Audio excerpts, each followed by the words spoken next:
to my channel, Compass Starlight.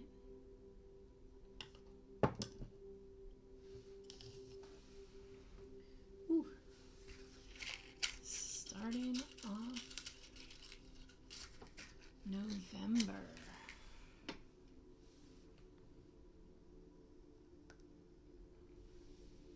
We can do a little test. It's just a test. Yeah. How are you making out with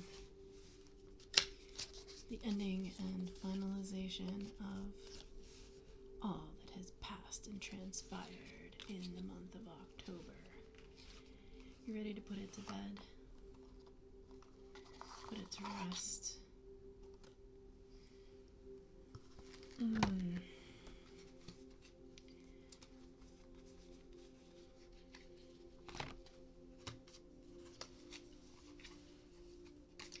Put it to bed, put it to rest. Yep. What's that? Ending things with positivity. Ending things on a positive note.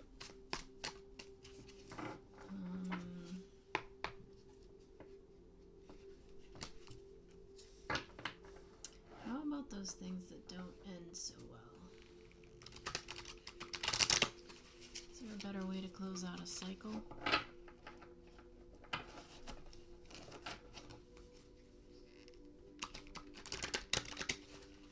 Oh, these cards don't want to go in. Yeah, what do you do about those things that could have ended better? Is there a way to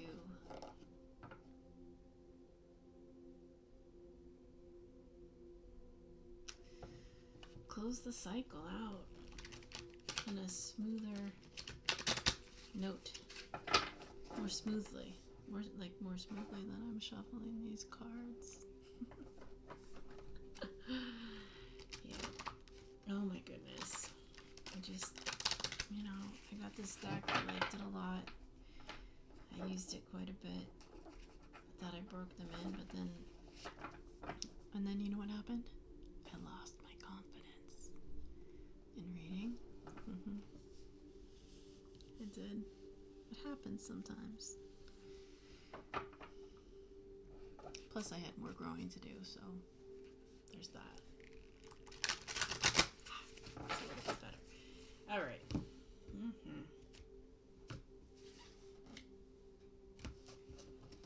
Let me see here. Just 3 little cards. They're little.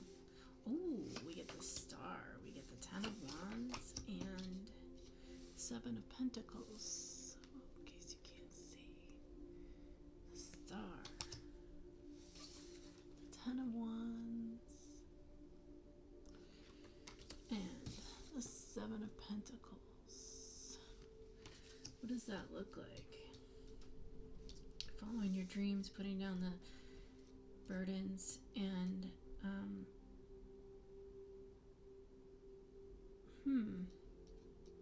having some patience.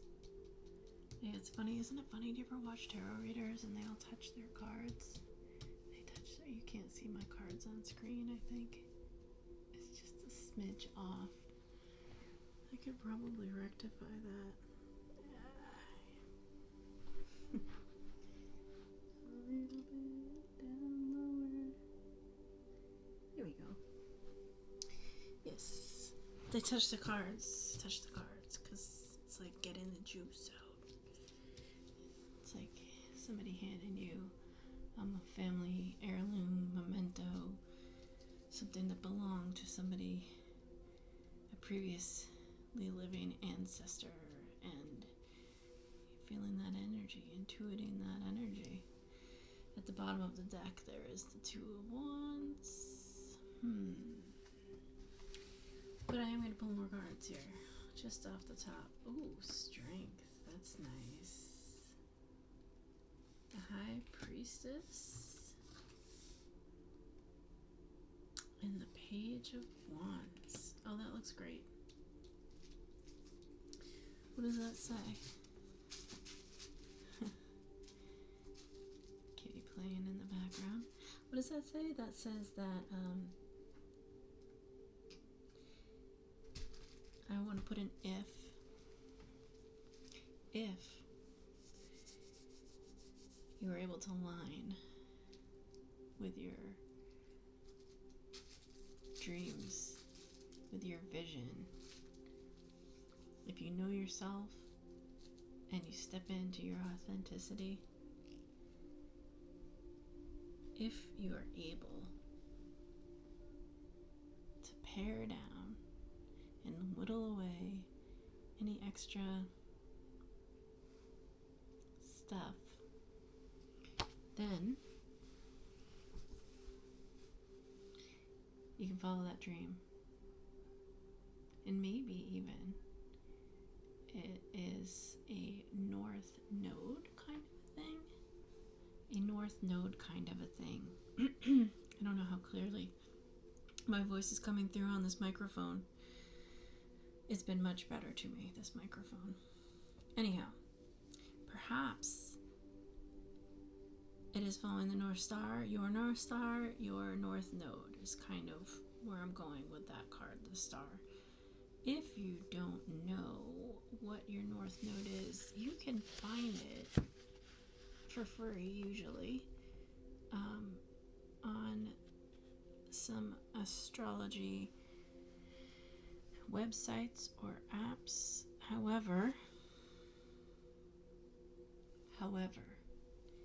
you have to know, I think, your time of birth or have a general idea of such. Anyhow, back to the reading. If you, if you are able to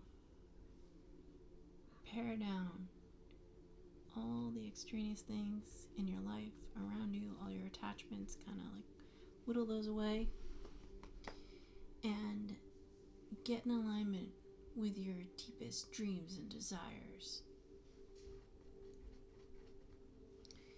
and put down the burden of everything else and have patience with strength in that patience and faith in knowing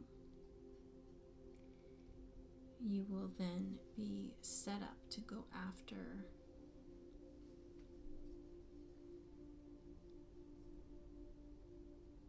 your dream with ambition.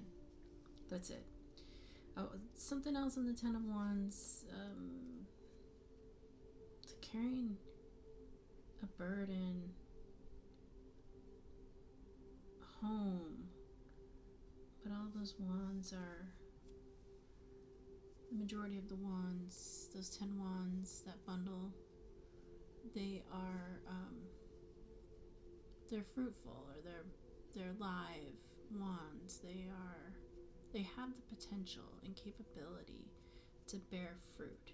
And so the protagonist is carrying the wands on the journey home to the house, home, castle in the background. I mean, for all we know, it's not really a castle, it's a ship on the horizon. In this deck, it looks like it could be. Just saying.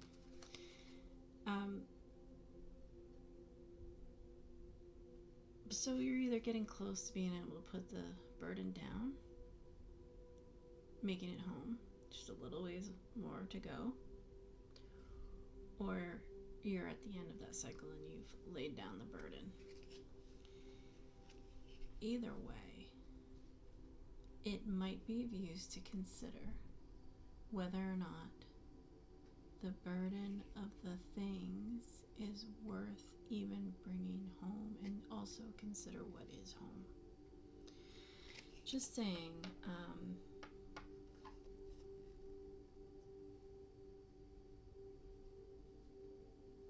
it's a weight. Yes, in some sense, it's like an anchor. It's always there. It's your stability, but also it's this weight. People have this thing. It's their home they go to, and it's their sanctuary, and frequently we feel safe there, and that's great. Why do we feel safe? Some people probably, so for example, some people have to be at home in their own bed to have a good night's sleep, and others can fall asleep anywhere. They don't need a specific comfort in order to fall asleep. Right? It could be at a train station, it could be at a movie theater.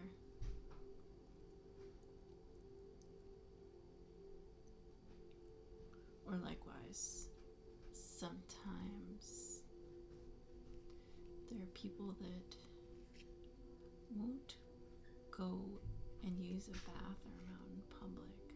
They'll wait until they get home, or they make the choice to get home in order to use a bathroom. And other people just don't really care, or they just have, when they have to go, they go and find a bathroom wherever they are located at the time they have to go.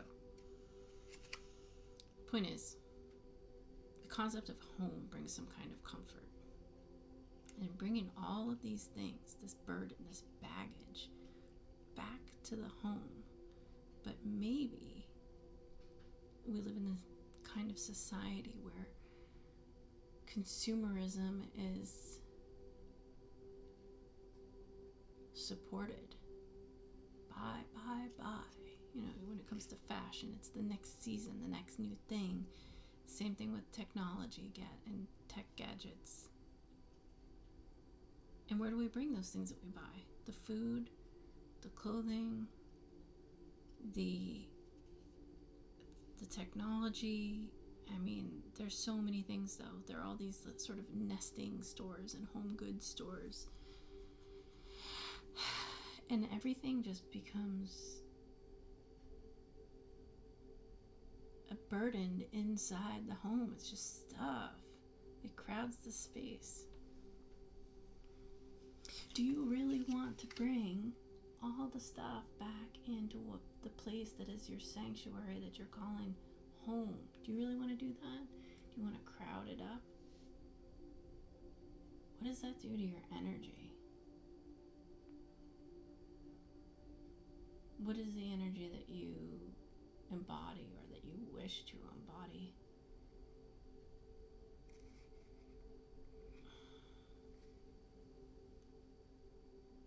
What is the energy of you, of your true self?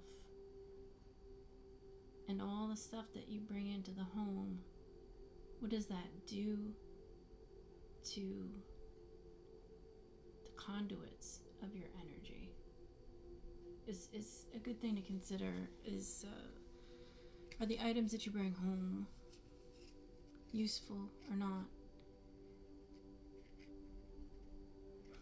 Some things are not functional, or we just like them like pieces of art. And then what? Is it a representation of myself? That's a good question. I think it's really important.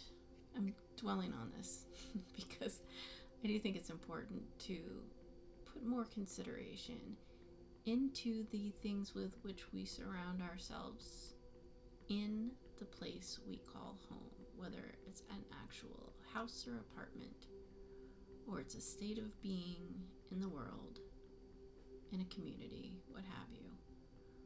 With what or with whom are you surrounding yourself? And is it healthy for you and your energy and your growth? Wow, I just didn't think I would go on and on about that like that, but I did. There I am. Hi. 7 of Pentacles. You know, in some sense, these cards are almost backwards, the way they came out. Oh, no, they're not. It's a different plant. Ha. Right. Oops. I was thinking, right? You're growing the wands, you're growing the pentacles. Oh, I get it. I see. This is it. When you put down the burden of all the stuff you feel like you have to have, but you have to surround yourself with,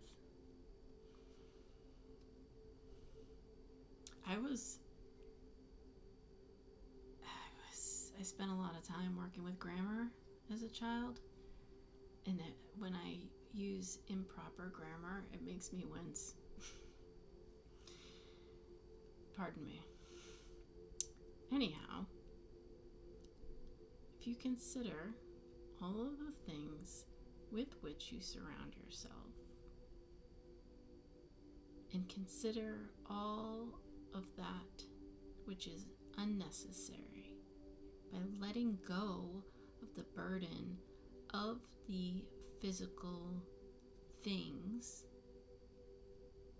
you will find that something else grows with patience. It's the Seven of Pentacles. That was the Knight of Pentacles in the last reading I posted, but nonetheless, Seven of Pentacles. You know that there is opportunity. You know that there's a potential for abundance, and that it takes patience.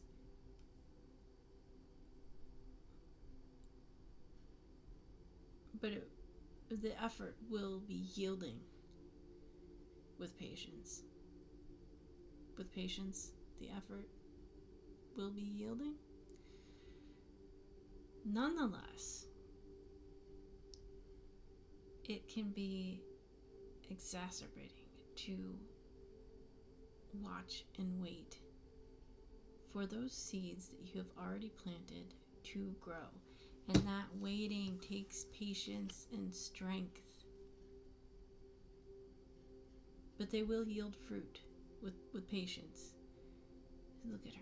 She is, oh my goodness. Oh no. I'm so tired of waiting.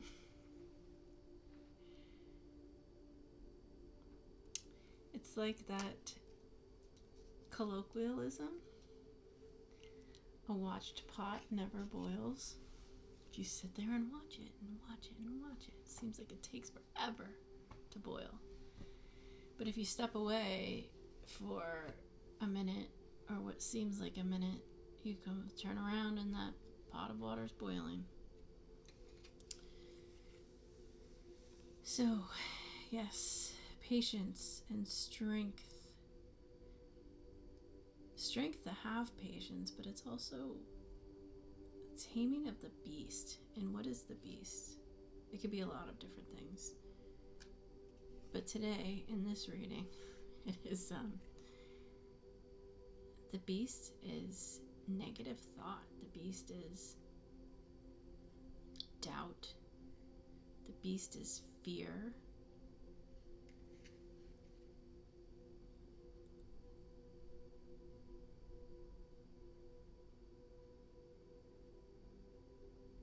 Oh yeah, the beast is like a dream you want to hold.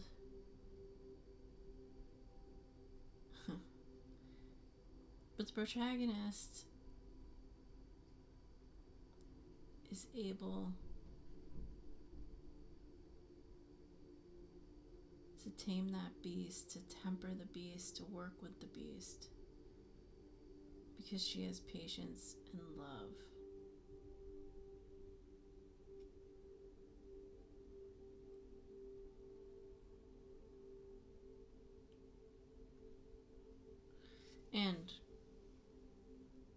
And control. In this particular deck, it is called the Force. The Strength card is called the Force, or La Force, because, you know, it's French or something. Is that really? Yeah, I don't know. I don't speak French. I do not speak French.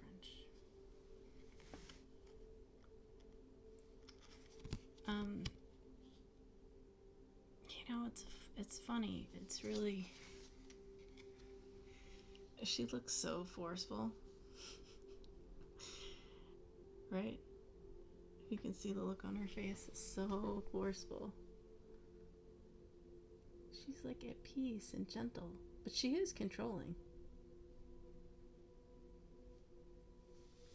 Yep. Tame the beast.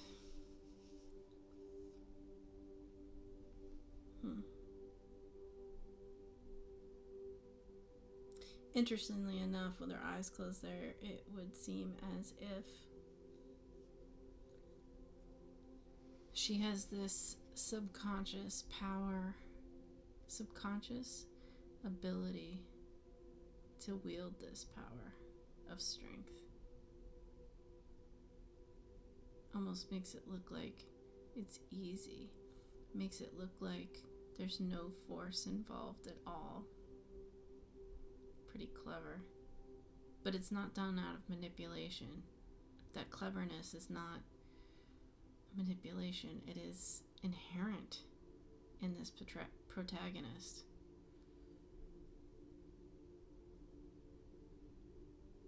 So much in her way of being, so much of her authentic character, that there's not even a second thought as to what she's doing and how she's doing it, because she is so good at it.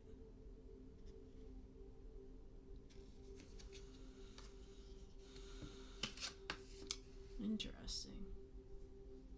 The Pope and the Page of Wands.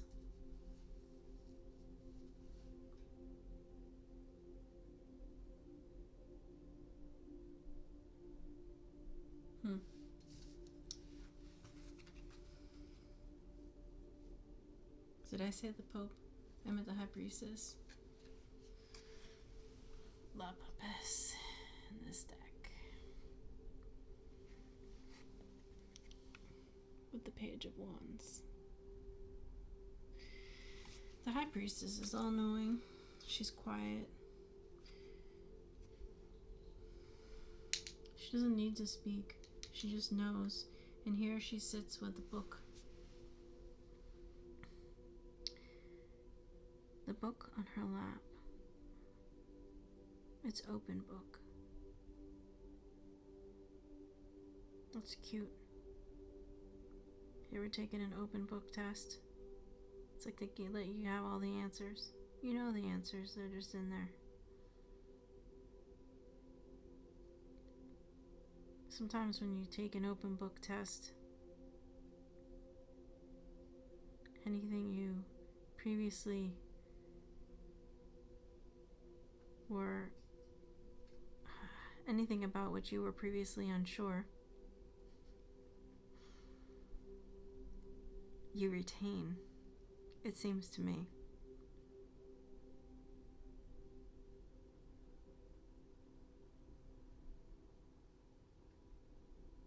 She has her eyes closed though. She doesn't need to read the book. She absorbs all the information by osmosis, through experience, by just feeling her surroundings. And in her surroundings she has what appear to be 6 pomegranates. Although, to be sure, they could be ham hocks.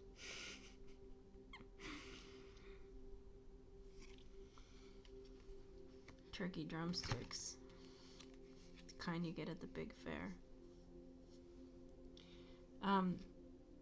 She also has this super illuminated crown. And another beautiful thing about her is that she has polka dots all over her headscarf, and that is sort of a symbol of playfulness. So she's silent but playful. She has the experience and the book smarts. And her crown is like wide open. She knows it all. What else is interesting is on either side of her with those pomegranate plants or whatever they are, there is this equality and balance.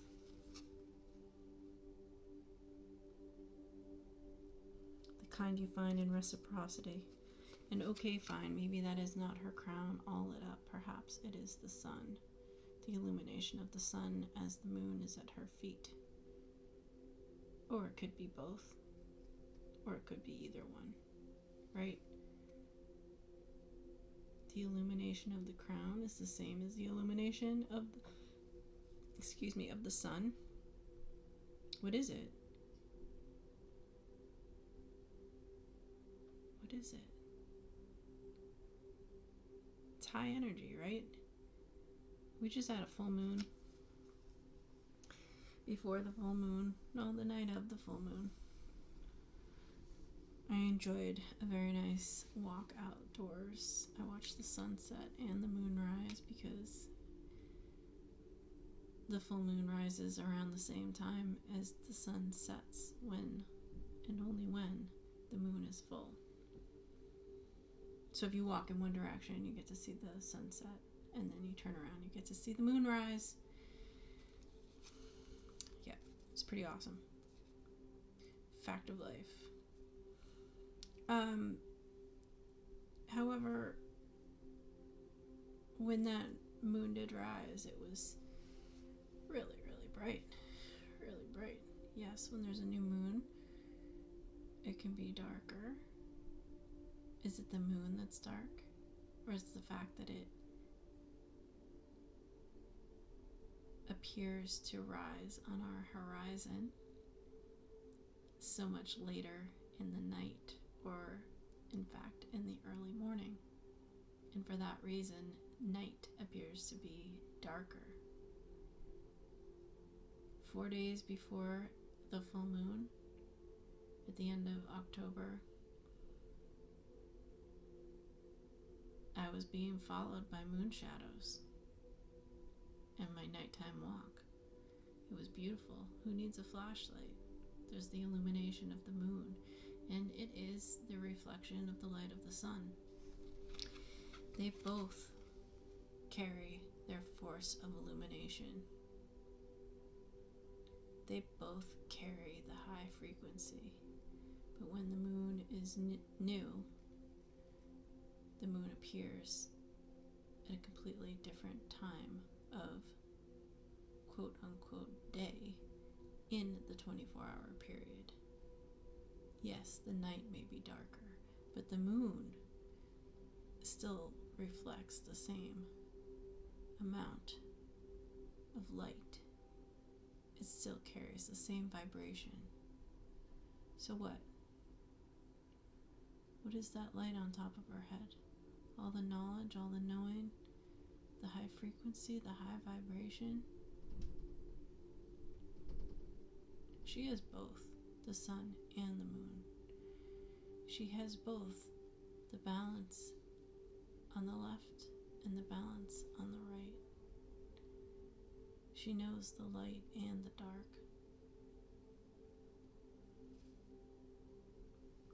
What does this have to do with the reading? It has to do with having the patience and strength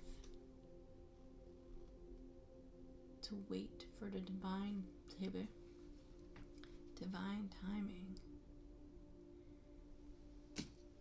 for the dream to come in after you drop the burden. Because what's left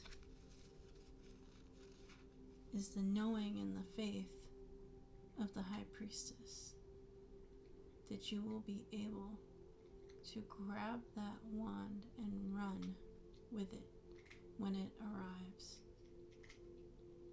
It's not like running with scissors, because the wand is action, but it could be action on an idea. It could be action on taking a new job, a new business venture. It could be action on movement, taking a new home, anything new that you could want to start in your life. There it is. And maybe you know about it already and you have faith that it's coming. You trust, as the High Priestess does, that your dream is coming. But you can't really take action on it yet because you're not fully prepared, or the situation isn't fully prepared. Why? Divine timing.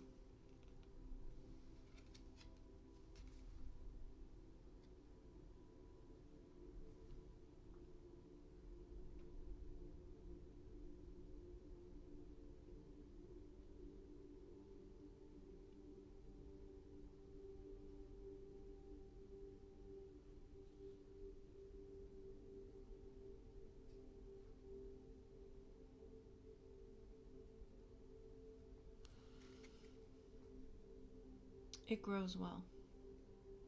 It goes well. And she knows, this protagonist, she knows. She's got her hand at the top of the rod, of the wand. She knows it will continue to grow. It's not done. There's still more potential. And she's excited about that journey. The journey on which she's embarking.